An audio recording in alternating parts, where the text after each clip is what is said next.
Welcome back to this presentation on fixed income uh, 2021-2022 for CFL Level 1 candidates. And in this chapter, reading 46, we're going to understand the different sources of risk and reward in fixed income investment.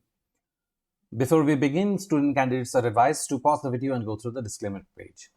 So the learning outcome statements as defined are the sources of return to fixed income securities, different measures of duration. We have already understood what duration is in our preceding chapters as well as in our preceding videos. And we're going to study them in detail. There's types and subtypes, Macaulay, modified, effective, key rate, etc., etc. We will also understand something called as the spread duration and the different components of spread duration. We will deep dive into something called as the relationship between the maturity, coupon, and yield level in enumerating the value change of a bond. The second order derivative of a bond, which is famously known as the convexity, and the application of convexity in determining the full pricing change of a bond in terms of percentage as well as the absolute value. We will distinguish between the volatility term structure and that of the interest rate, and we will see how the former impacts the latter. The relationship between the bond's holding period return, duration, and the investment horizon. And that's it. So let's begin. So to start with, as we have known before, that there are different sources of return to a fixed income securities, mainly that can be categorized into something called as the interest income component as well as the capital gain and loss component. So let's first talk about what are the components of income. So interest income, as easy as it may sound, the fixed or the variable coupon that one is entitled to receive are the first cornerstone, are the first mainstay of the interest income component. Second is the reinvestment of those coupons. And the third is the capitalized amortized premium or discount. So individually we know all of them. We have discussed them at length in our preceding chapters. In case student candidates are actually watching this video for the first time, I would sincerely request you that please go back to my video library and refer to the relevant chapter where all of these components have been discussed in detail. As far as the capital gains or losses with respect to the carrying value of the defined trajectory, now this is a new component which I'm going to talk to you in detail. As before, if the issue is, depending upon how the issue has been floated at initiation point, an issue will ultimately fall back and converge to its par value at maturity. This effect is called something called as the pull to par effect. Now, pull to par effect determines or necessitates that regardless of the issue being floated at premium or issue being floated at discount, they would eventually come down to at maturity, or as it approaches maturity, they will eventually converge to the face value of the security itself. And this particular trajectory that we talked about in detail, that is the price yield trajectory along which the price normally converges at the rate at which the price normally converges to its face value. Now this is something called as the, at any given point in time, they will be called something called as the carrying value of the security. Now this carrying value and the actual market price of the security need not be seen, because the market price of the security is not only governed by how the interest rates are moving or how the yield components of a particular security is moving, but it is also and ultimately is governed by the demand supply situations. And not all risk measures or all risk components can be actually captured and enumerated in the yield measure. Okay, so the market value of this security may or may not be same as the carrying value. Accordingly, the bond holder and as well as the bond issuer, depending upon the accounting treatment, they will accordingly record either a mark up or a mark down accordingly. Okay, so these will form part of the capitalized as will form as the capital gain or losses along the trajectory. Now, where the sources of risk comes from. So the sources of risk, obviously, as we have known before, that there are economic shocks, there are market interest rate movement that form the mainstay of the riskiness of a bond. That is, of course, from the issuer's perspective. But at the same time, we have to take the point of view of the bondholders as well. Now, the bondholders, as I have discussed, that the bondholders' holding period or the investment horizon, they may or may not be same as that of the bond's tenor, right? If it is equivalent to bond tenor, then there is no incremental component or there is no additional component of riskiness to this issue from the bondholder's perspective, because the only risk that pertains is that of the issuer. However, if the horizon, and quite rightly so, the investment horizon of a bondholder may be less than the tenor, wherein he would have participated, he or she would have participated in the issuance of the security and would have held it for some period of time, which is obviously less than that of the maturity. Or he could have, in somewhere interim, would have um, traded into the security, bought the security in his portfolio, and would have held on to the security until maturity. Or the third option could be anytime in between. To exemplify this, let us say an issuance is uh, for a tenor of 10 years. So we have got an investor 1. So investor 1 decides to participate in the bond's initial public offering and decides to hold this security only up to 3 years. So his investment horizon is limited up to 3 years only. On the other hand, we might get an investor, let's designate him investor 3, who would enter this as security at, let's say, a time period of t is equal to 2 and will hold on to this security for t is equal to 6. Now, in this case, entire risk period or holding period will pertain to these time period only of t is equal to 2 and t is equal to 6 in between these 4 years. Investor 2, obviously, as we understand, has entered this trade at t is equal to, let's say, 6 and would like to hold on to this security until its maturity. Now, what's the difference? The difference is that here the holding period is of 3 years, here the holding period is of 4 years, and here also the holding period of 4 years. But all of them distinctly having, maybe or may not be, of course, all of them depending upon their holding period, in holding period and that point in time, their risk characteristics will differ. Okay, because we are talking about 3 different timelines. Now, this will form the investors. This will necessitate the bond investors to be categorized in 2 major categories, classified in 2 major categories. One is the long-term investor, typically the one who will be holding on to the security until maturity, and the second is a short-term investor. So the short-term investor typically would be, this kind of a bondholder who will perhaps enter the security at t is equal to 3, will purchase the security at t is equal to 3 and will hold on to t is equal to 6. Or even an investor who has initially invested in the security at the issuance itself and will hold on to for the next 3 years. So they are the short-term investors. Okay. In contrast, the one who has held on to the security for the full tenor is the long-term investor. So in case the investor's holding period coincides with the bond's issuance and the tenor itself, he will be deemed the long-term investor. Okay. So depending upon what kind of investment horizon the bondholder has, the risk characteristics will also differ, because the sources of risk will differ for these 2 separate types of investor. As we know, generally it is said that the long-term investor is more concerned with the reinvestment risk, while the short-term investor is more concerned with the price risk. How is it so? So, as far as the long-term investor is concerned, since his investment horizon more often than not will coincide with the bond tenor, so he is guaranteed, unless the issuer defaults, of course, he is guaranteed of the promised cash flow, whether it's a fixed or it's variable.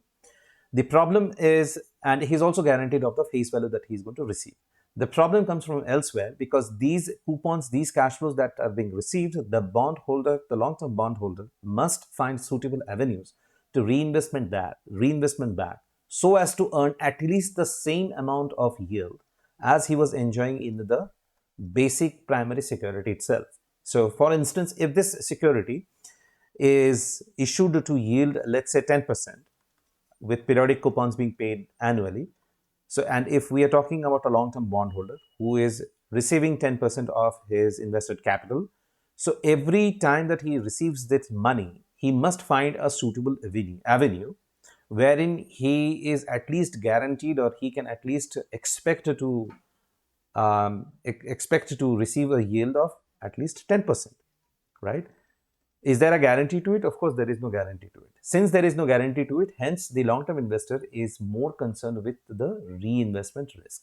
In contrast, the short-term investor's investment horizon is obviously less than that of the securities tenor itself.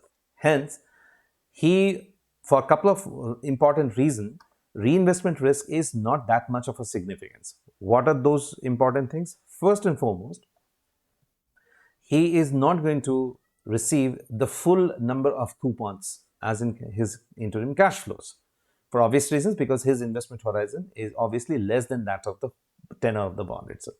So he will have lesser number of cash flows, right? Lesser number of coupons he will be receiving. Second is, since his investment horizon is also shorter than the long-term investors, so his reinvestment proceeds is obviously going to be lesser because of the less time period itself. So, for instance, if we take this particular investor, even if he suppose receiving 3 coupons for 3 succeeding years, he could only expect to reinvest them for the next 2 years. That's the maximum investment that he can think of, unlike a long-term investor who can reinvest up to the 9th year itself, assuming that the tenor of the bond is 10 years, right?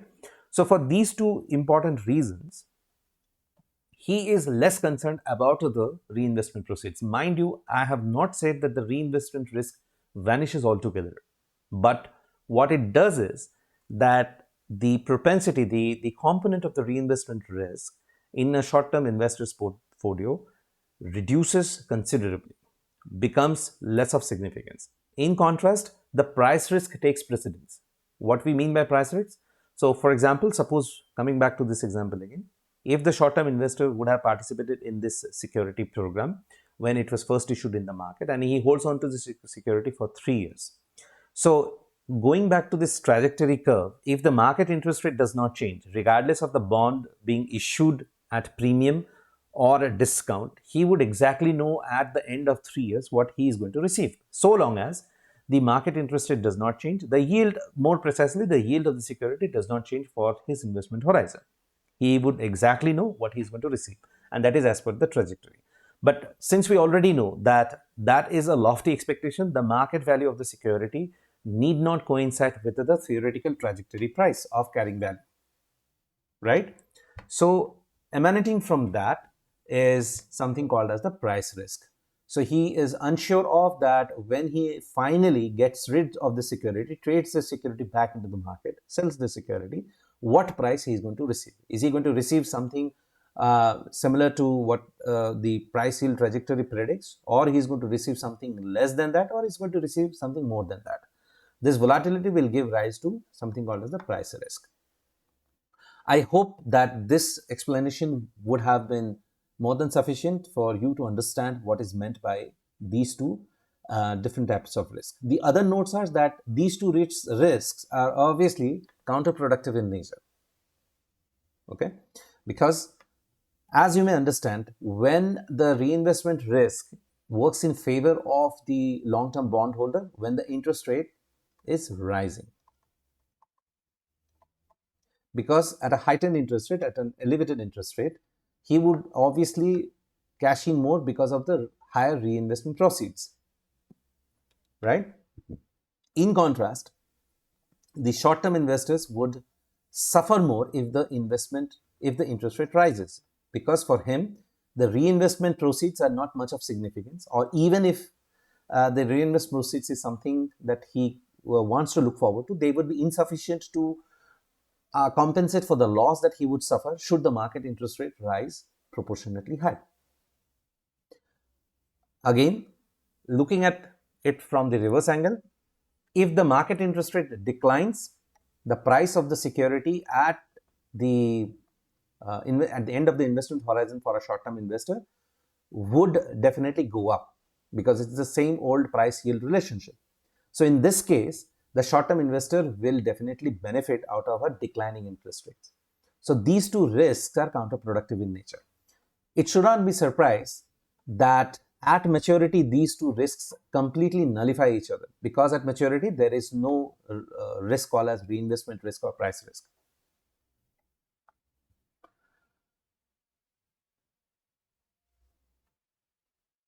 Without much ado, let us dive into a problem, and this problem I think should sufficiently elaborate the theory that we have discussed so far. So Acme Corporation issues a 7-year note paying 8% annual coupon, fixed coupon that is, with a face value of 1,000 per bond. The yield to maturity is estimated to be 6.5%. What is the theoretical fair price of this issue?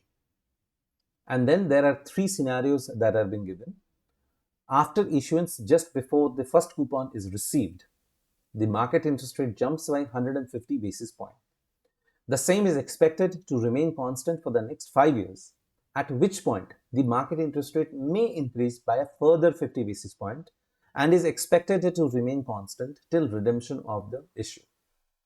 Scenario number 2, after issuance, the yield remains unchanged as the market interest rate remains constant throughout the life of the bond. Scenario 3, after issuance, just after the second coupon is received, the market interest rate drops by 100 basis points and remains same for the remaining tenor of the issue. You have passed your CFA Level 1 exam and have been recently hired by ABC Investco as a junior bond analyst. Your boss has asked you to prepare an investment schedule and justify an investment strategy either as a long-term, that is full maturity, or a short-term investor. Justify under the given scenario the exact position you would take. Further, work out the reinvestment yield and the total yield under each scenario. Now, I know that this problem at prima facie may sound pretty complex, and even level 1 or level 2 candidate also may find it a little challenging. But I can assure you that once you go through this problem as I solve it, most of your doubts will be clarified. So let's break the problem one by one. So the first part, it talks about finding out the theoretical fair price of the issue. So I don't think that is much of a problem if you have already followed my earlier lectures. So you would know that it's a simple TVM problem. Since fixed rate of coupon is mentioned, so all that we need to do is to input the values in our calci and it will give us the result. So for brevity's sake, I'm just mentioning the details here. So it's a 7-year annual pay note, so N is equal to 7.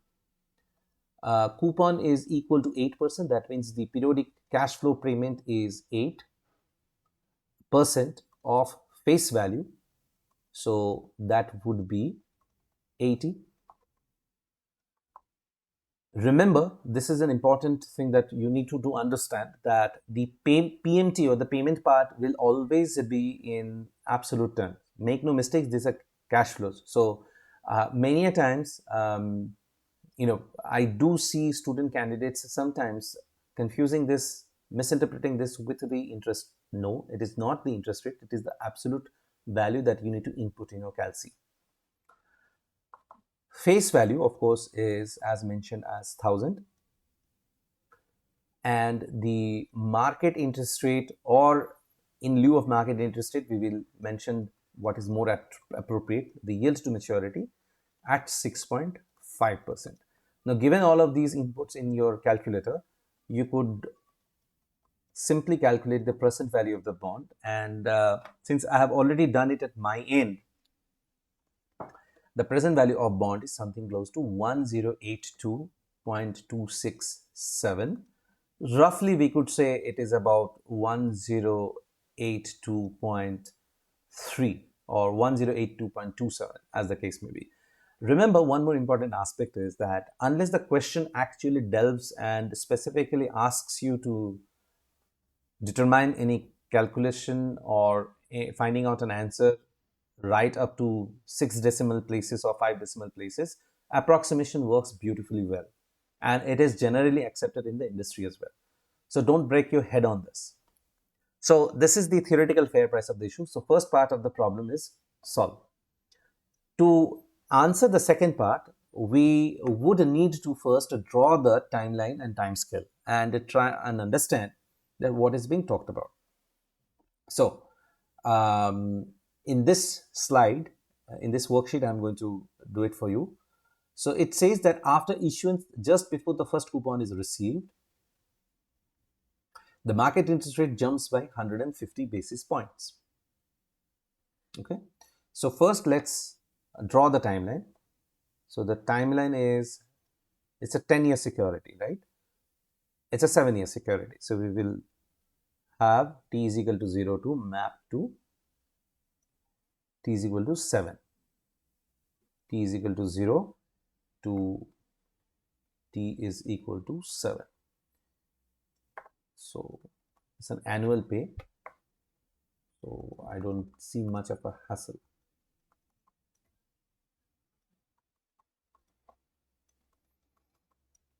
There you go. So these are the timelines. So along these timelines, you are entitled to receive the coupons, the fixed coupons, which are to the tune of 8% of the face value, which will be 80.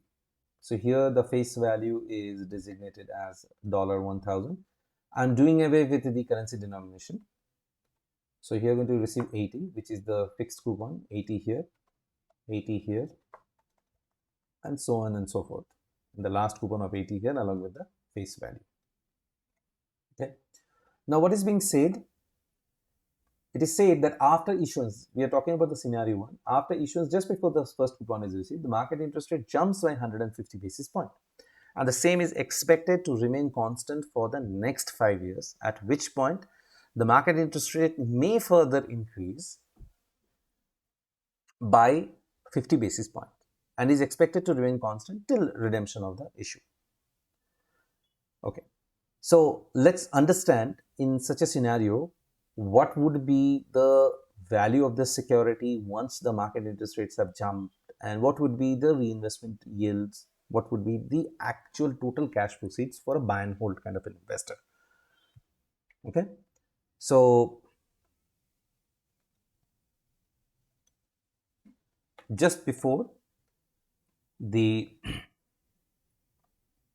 first coupon is paid, so first coupon is paid here. So the interest rate earlier was 6.5%, as we have seen before. I'll mention that here. So the interest rate earlier was 6.5%. We have just worked out this detail. The present value of the security here was 1082.27. We have worked out in the previous slide. And just before the first coupon is being paid, the market interest rate jumps by 150 basis points, means that the new interest rate, and which is translated to the yield of the security itself, or the YTM, now will become 8%, because it has jumped 150 basis points. So we add 150 basis points to the existing yield to maturity. And it is supposed to remain constant for the next 5 years. So the next 5 years, it is supposed to remain constant. So that means that the new security rate is going to be at 8% from the date of the first coupon, or just before receipt of the first coupon, and continue up to the end of year 6. At the end of year 6, the interest rate is supposed to jump by another 50 basis point. So the new I by Y, here will become 8.5% at the end of the 5th year from the first coupon being received, or at the end of the 6th year from the day the bond was issued. I hope that this clarity is there, because this kind of mistakes people do often commit when solving the TVN sort of problem. So for one more year, it is going to remain constant at 8.5% with an elevated interest rate of 8.5%. Instead of 8%, it becomes 8.5%. So these are the inputs that we have at our disposal. So let's go back to the problem once again and understand what it is being talking. So we have already drawn the graph for scenario 1, and in this case